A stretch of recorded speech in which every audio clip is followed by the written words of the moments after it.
Welcome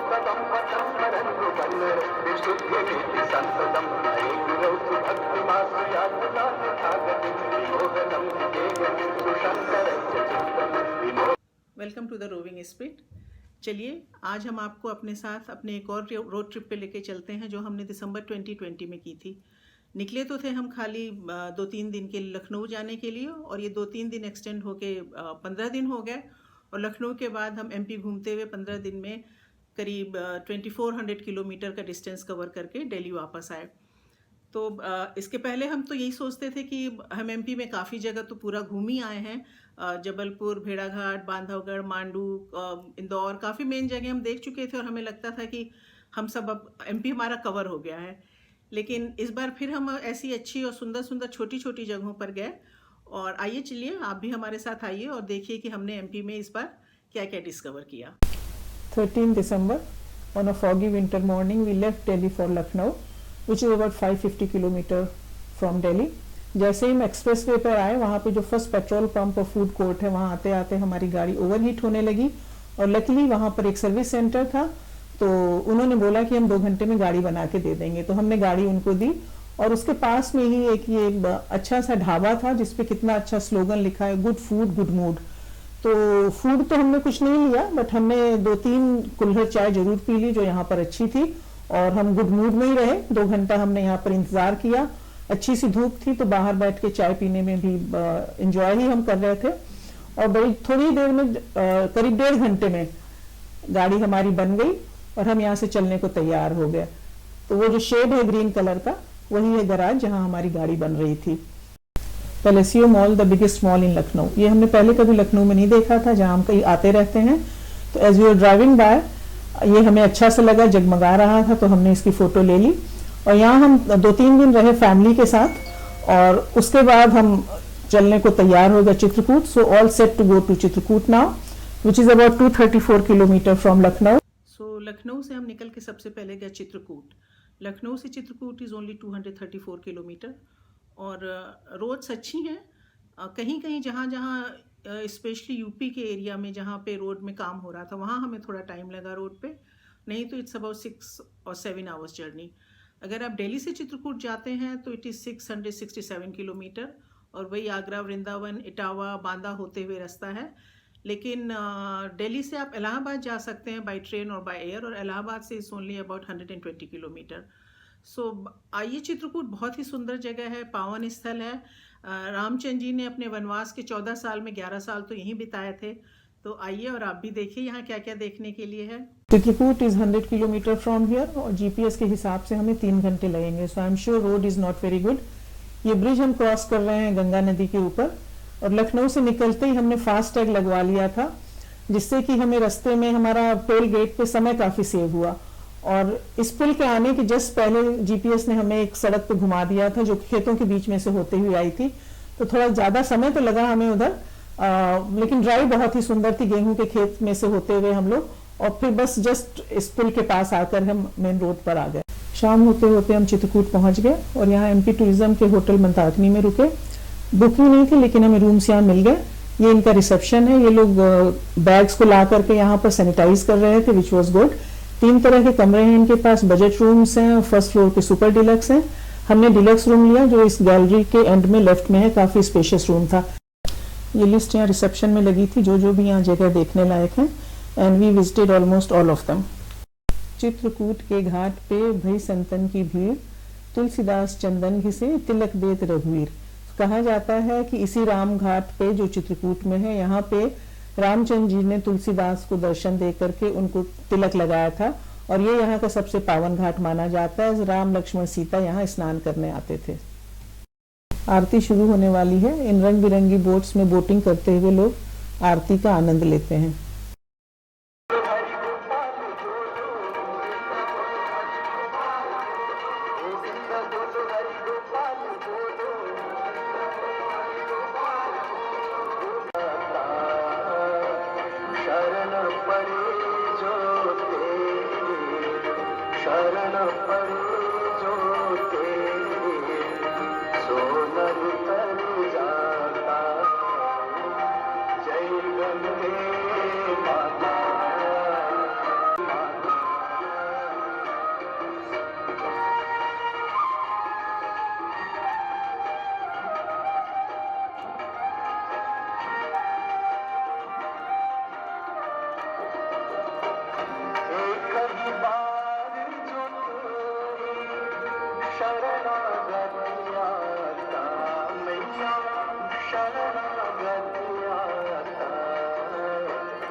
यम की त्रास मिटा कर, यम की त्रास मिटा कर, परम गति पाता जय गंगे माता।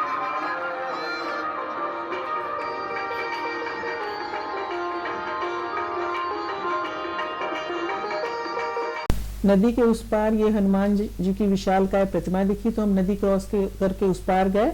और यहाँ एक बड़ी इंटरेस्टिंग बात है, चित्रकूट में मेन हिस्सा तो चित्रकूट का एमपी में है, लेकिन थोड़ा हिस्सा यूपी में भी है। तो ये जो मूर्ति हनुमान जी की हम देख रहे हैं, ये यूपी में आती है। ये व्यू यूपी साइड से एमपी का है। ये मंदिर यहाँ कामदगिरी पर्वत में है। यहाँ पे कहते हैं लक्ष्मण जी ने राम सीता के लिए एक पर्ण कुटी बनाई थी रहने के लिए, उसी जगह ये मंदिर बना है। रामचंद्र जी को यहाँ कामदनाथ के रूप में भी पूजा जाता है। Kamadnath mean fulfiller of all wishes. और इस कामदगिरी पर्वत की एक 5 किलोमीटर की परिक्रमा होती है, जो कि इसी मंदिर के दरवाजे से शुरू होती है। कामदगिरी एक छोटी सी पहाड़ी है। It is actually a forested hill, जहाँ राम सीता रहते थे। कहते हैं कि अपने वनवास के 14 साल में 11 साल राम सीता लक्ष्मण ने चित्रकूट में बिताए थे, और यहीं से वो लोग पंचवटी गए थे, जो नासिक के पास है। तो हमने अपने नासिक वाले वीडियो में पंचवटी दिखाया था, और पंचवटी ही वो जगह है जहाँ पे रावण ने सीता का हरण किया था।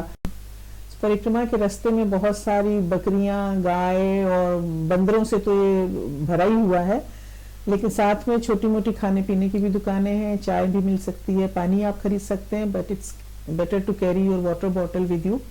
और परिक्रमा हमने आराम से कर ली, क्योंकि एक तो मौसम भी अच्छा था, दिसंबर का महीना था, लेकिन गर्मियों में तो ये परिक्रमा करने की हम सोच भी नहीं सकते हैं।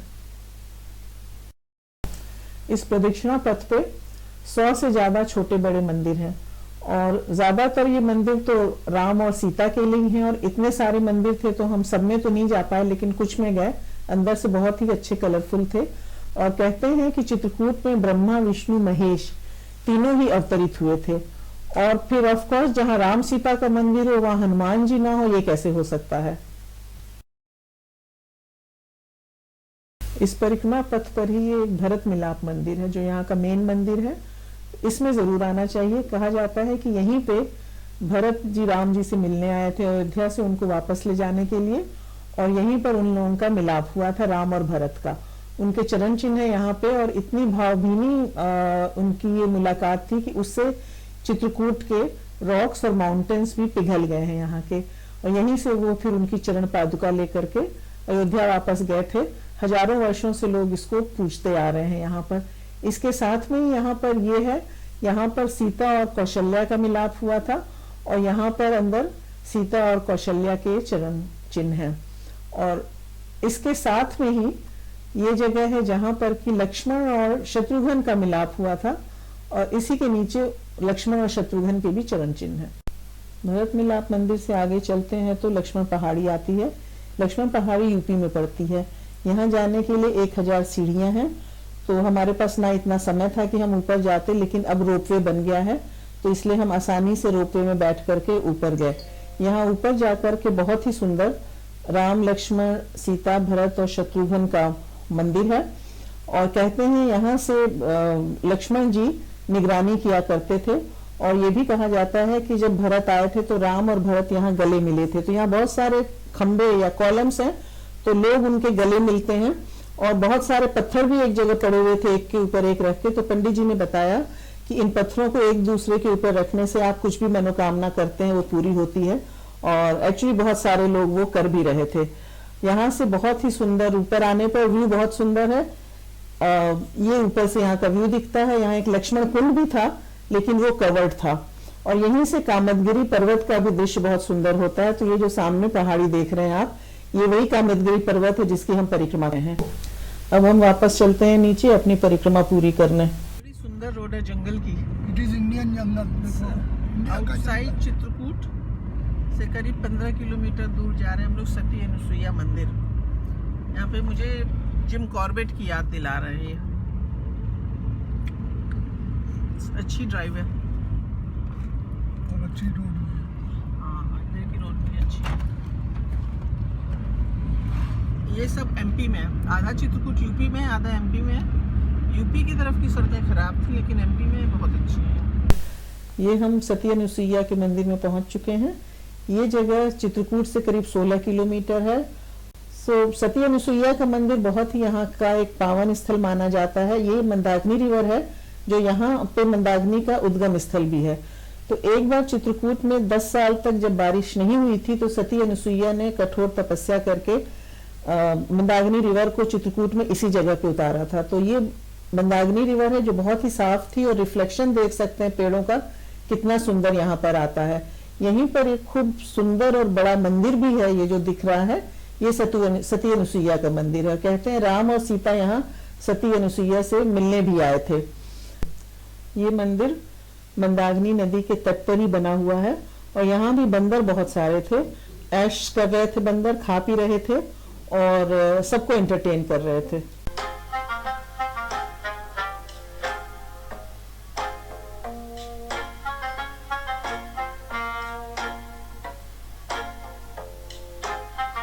ये मंदिर के पीछे जो पहाड़ है, कहते हैं मंदाकिनी नदी वहीं से निकलती हैं, बाहर यहाँ पर आती हैं और फिर यहीं से आगे बहती हैं। ये देखिए मंदिर के पास का मार्केट जो ऑलमोस्ट हर मंदिर के पास यहाँ होता है, बहुत ही अच्छा लगता है देखने में।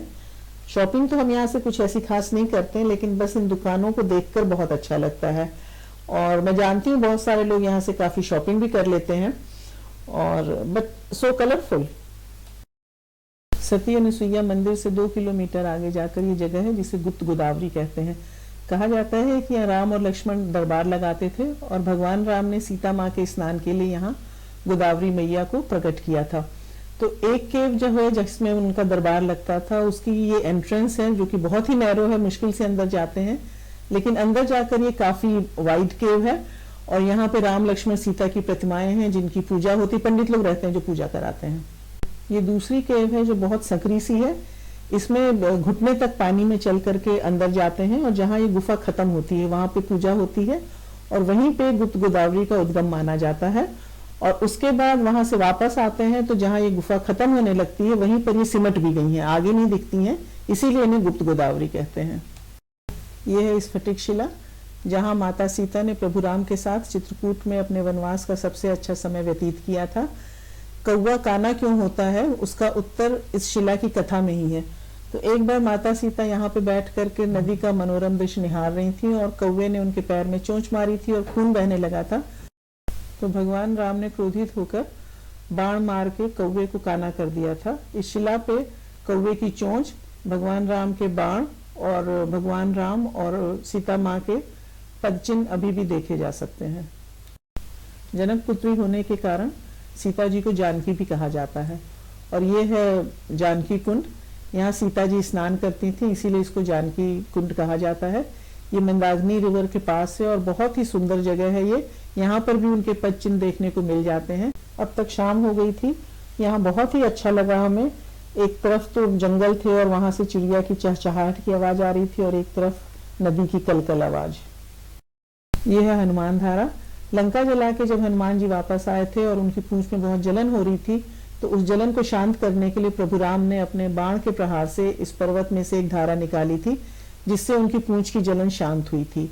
इसी को हनुमान धारा कहते हैं। और अब यहाँ पे तो रोपवे का भी काम शुरू हो गया था। हम लोग जब गए थे तब तक अभी ये नहीं चल रहा था।